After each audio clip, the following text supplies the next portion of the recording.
just got back from Sonoma'S vet appointment. He was fantastic. Due to COVID, actually nobody is allowed in. I thought it would be like one person, like, especially with some dogs. I know they do other animals too, but dogs aren't good like at the vet.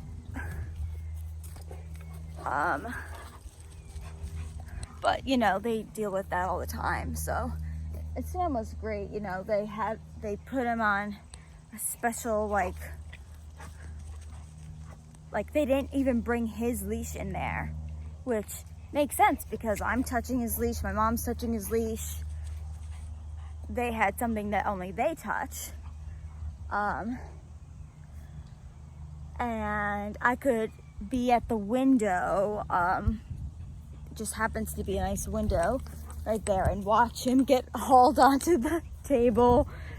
He's a healthy 82.6 pounds, which is perfect. Right, Oma? Yes, that is a great weight. His ears, eyes, teeth are all fantastic. He's heartworm negative. That's what they needed to do the test for. So we had a little tourniquet on his leg, and he stood up there and just didn't move.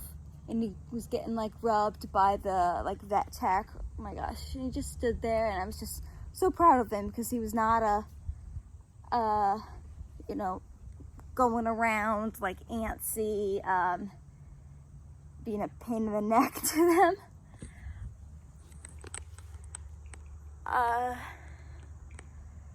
So yeah, it was nice and easy and fast. Sonoma! Especially because he cooperates.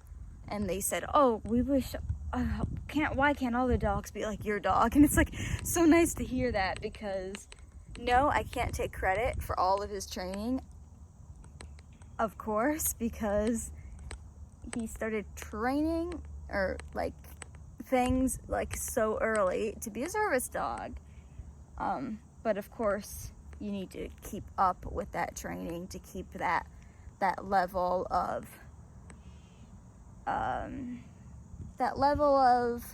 service dog etiquette and doing proper things. So now, get your ball. Come on, we got 15 minutes to play, and then I gotta leave. Get your ball. Get it. I know. He's like, I want to sunbathe. I want to do all these things. Abby's coming over later. Yeah, she can let you outside. All right, come on, we gotta play more. So yes, everything good at the vet. He has a cyst on his chest, like right in the middle of his chest. They said it was fine because you can get your, I guess this is a dog thing, you can get your fingers around the whole thing.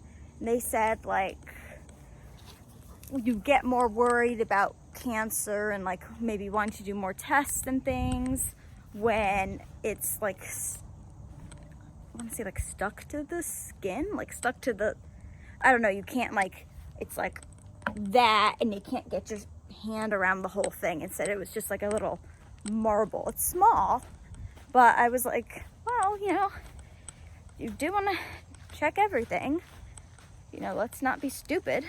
Get your ball. It's not out of the zone, buddy. So of course, if it like becomes red, like as soon as it starts getting red, or he starts getting more there, or they're multiplying, or it starts getting huge and it's a baseball overnight, or he's being obviously pained by it, which he's not at all. I've been brushing his chest and touching it, and he doesn't show any pain with it, so it's not painful at all to him. If it were, or would become that, then get your ball. It would be a different story. So right now there's no reason to remove. So if we were to see other signs come up with Sonoma, we weren't sure, of course, we would bring him back, and that is no problem.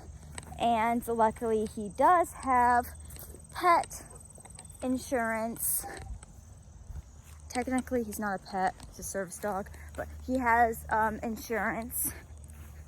So if something crazy came up that he needed a surgery or anything, my brother is actually one of the things he does for a living. He can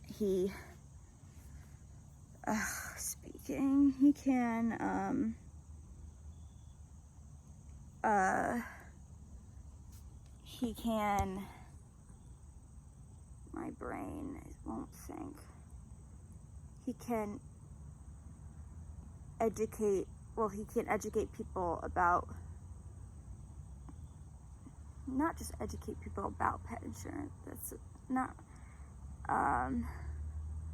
about financial side of pet insurance and what you'll save getting it versus like paying for all medications and stuff when a dog's older or gets sick with whatever and needs an antibiotic. And so basically he hooked us up with the best plan and company for Sonoma, and I don't even know the name of it off the top of my head, but that is a good thing to have. Sonoma, come on, buddy! But I'm not allowed to eat or drink. I'm actually not hungry, but I'm thirsty. A couple of my medicines cause like frequent or constant like thirst that doesn't stop. So I'm always hydrated, but since they don't want you like aspirating and things during ketamine, like throwing up when you're unconscious, like I'm really not sure how that doesn't sound like it would go well. It sounds like they would be like getting it out, because I have no idea what's going on. So yeah, that's important. So I cannot eat now. We'll be leaving shortly, and then I will see Abby later. She's keeping in touch with my mom, which is nice, and I trust her with Sonoma, of course. So my mom took this picture of me during ketamine, and even though my eyes are open, I'm unconscious and I look like a zombie, and I have no idea why my mouth is open like that. So that's pretty weird, but I guess that's what I look like, and I just stare into space the whole time.